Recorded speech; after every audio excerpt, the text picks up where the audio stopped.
To all the patriarchs, primates, archbishops, bishops, and other local ordinaries who are in loving communion with the Apostolic See.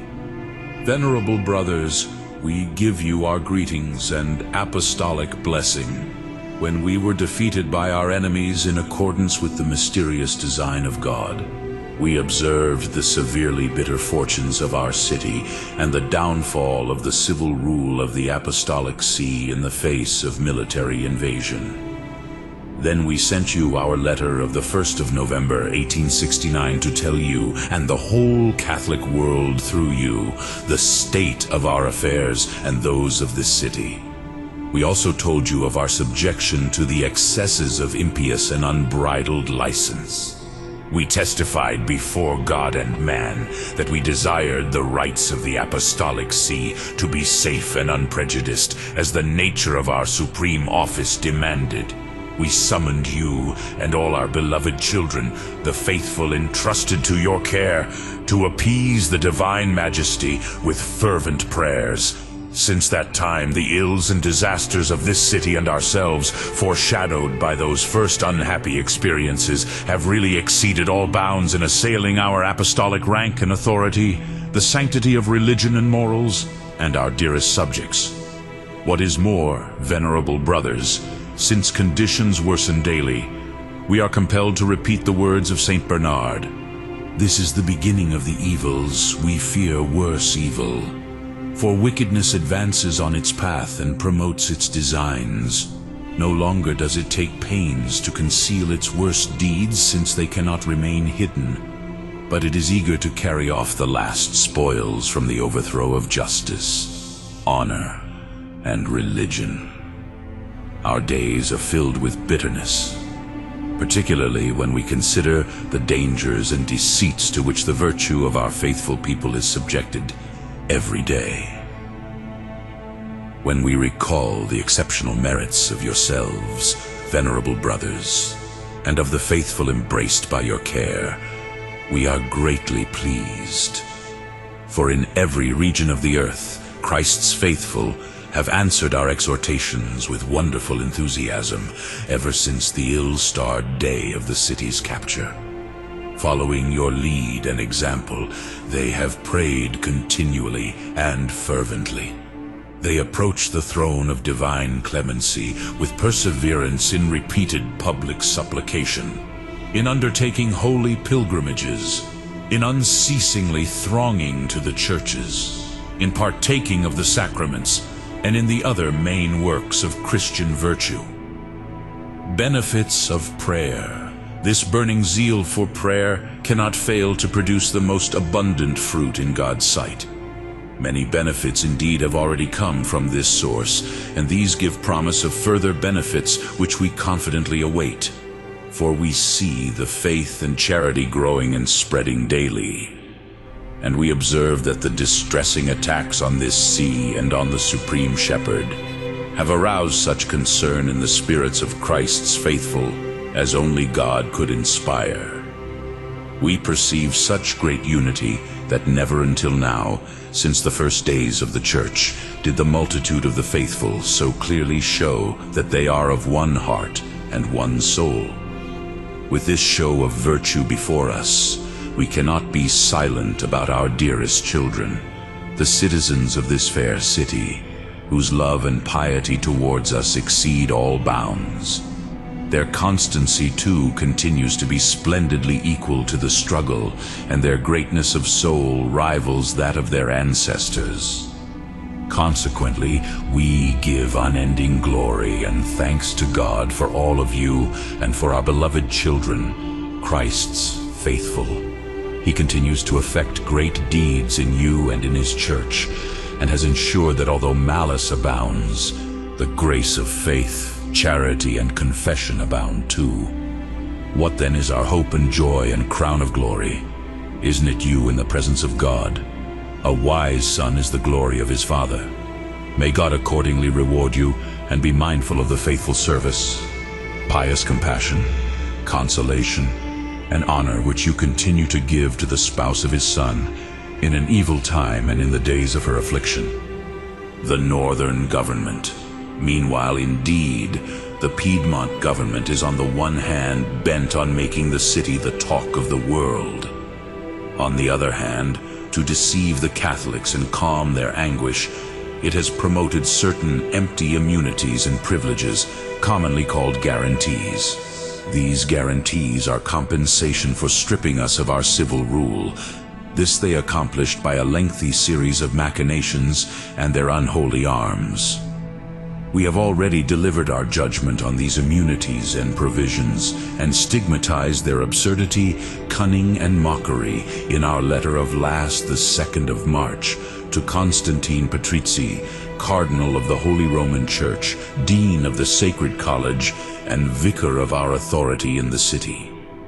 This letter was immediately printed and published, but it is characteristic of the Piedmont government to unite continuous base pretense with shameless contempt for our papal rank and authority. It is also shown that it completely disregards our protestations, complaints, and censures. Accordingly, it has not ceased in the least to press on with the serious discussion and examination of these guarantees before the highest bodies in the kingdom, despite our expressed judgment on these provisions.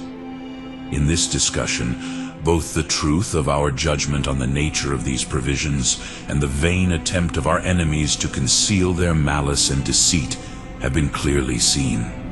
Assuredly, these many errors and blasphemies are plainly at variance with the Catholic faith and with the very foundations of natural law. It is unbelievable that they could have been produced here in Italy, whose chief glory has always been in the practice of the Catholic religion and in the Apostolic See. And in fact, Italians join with us in lamenting and deploring this novel and unheard of sacrilege. Indeed, they have shown us by ever-increasing notable proofs and deeds of piety that they are allied in one spirit and understanding with the rest of the world's faithful. Warning against deceivers. Accordingly, we address you again, venerable brothers. The faithful entrusted to you have clearly indicated, both by letter and serious protestations, how painful they find our beleaguered state. They are far from being deceived by the measures which are disguised as guarantees. Nevertheless, we must solemnly declare through you to the whole world that not only these so-called guarantees, but all other titles, honors, immunities, and privileges, that is, whatever else can be named a guarantee, cannot protect the due and free exercise of our God-given power, and cannot preserve the necessary liberty of the Church, necessity of civil rule. Therefore, we can submit to no agreement which would in any way destroy or diminish our rights, which are the rights of God and of the Apostolic See. If we did, we would be violating our sworn trust, which we have often declared and professed. Similarly, we never can and never shall allow or accept those guarantees devised by the Piedmont government, whatever their motive. Nor shall we ever accept other similar ones. These are often offered under the guise of defending our holy power and liberty in compensation for the civil rule they stripped us of. But divine providence has willed this civil rule to be protection and strength for the Apostolic See. Furthermore, legitimate and indisputable titles, as well as our having possessed it for more than 11 centuries, confirm our right to it. For if the Roman pontiff were subject to the sway of another ruler, but no longer possessed civil power, neither his position nor the acts of the apostolic ministry would be exempt from the authority of the other ruler. This ruler could be either a heretic or a persecutor of the Church, or constantly at war with other rulers. God-given rights. Indeed, is not this concession of guarantees itself the clearest proof that laws are being imposed on us? God has given us the authority of making laws in regard to the religious and moral order. We have been established as interpreters of the natural and divine law for the entire world. These laws concern the government of the universal Church, Will their observance and execution be right only because they are commanded and established by the will of lay powers? We, as the representative of Blessed Peter, have received directly from God himself all the prerogatives and all rights of authority which are necessary for ruling the universal church. Those prerogatives and rights, as well as the liberty of the church, were produced and acquired by the blood of Jesus Christ, and must be valued in accordance with the infinite value of his divine blood. So we would not be valuing the divine blood of our Redeemer if we borrowed our rights for the rulers of the earth, especially in the curtailed and defiled condition in which they now want to present them. Teaching of Saint Anselm: for Christian rulers are sons, not lords, of the Church. Saint Anselm, Archbishop of Canterbury, that great light of holiness and teaching, aptly used to say to rulers, "Do not think that the Church of God has been given to you to serve you as its master. You are its advocate and defender." God loves nothing in this world more than the liberty of his holy Church. To inspire rulers, he wrote elsewhere, "Never consider that your high rank is diminished if you love and defend the liberty of the spouse of God and your mother the Church. Do not think you are humbled if you raise her up. Do not believe you are weakened if you strengthen her. Look round and see, examples are ready. Contemplate the rulers who fought against her and trampled on her. What was their reward? To what end did they come? It is clear enough and need not be stated. Assuredly those who glorify her will be glorified with her and in her." Now, from what we have just told you, as we have done on other occasions, it must be perfectly clear to all that injury suffered by this Holy See in these bitter times affects the entire Christian commonwealth. For, as Saint Bernard used to say, an injury done to the apostles, the glorious rulers of the earth, involves every Christian. And since the Roman Church works for all the churches, as St. Anselm says, whoever takes this church's goods away is regarded as guilty of sacrilege, not towards this church alone, but towards all churches. No one can doubt that the preservation of the rights of this apostolic see is most closely bound up with the most important advantages and benefits of the universal church and the freedom of your episcopal ministry, civil rule given by God. Reflecting on all these matters, we are compelled to confirm again and profess without change what we have often declared to you and what you have all agreed with. Divine Providence gave the civil rule of the Holy See to the Roman Pontiff. This rule is necessary in order that the Roman Pontiff may never be subject to any ruler or civil power, but may be able to freely exercise his supreme power and authority of feeding and ruling the entire flock of the Lord, and of looking after the greater good of this church, its well-being, and its needs. Pray for the end of the fighting. Since you and your faithful understand this well, you have all risen up for the sake of religion, justice, and tranquility, which are the foundation of all good things.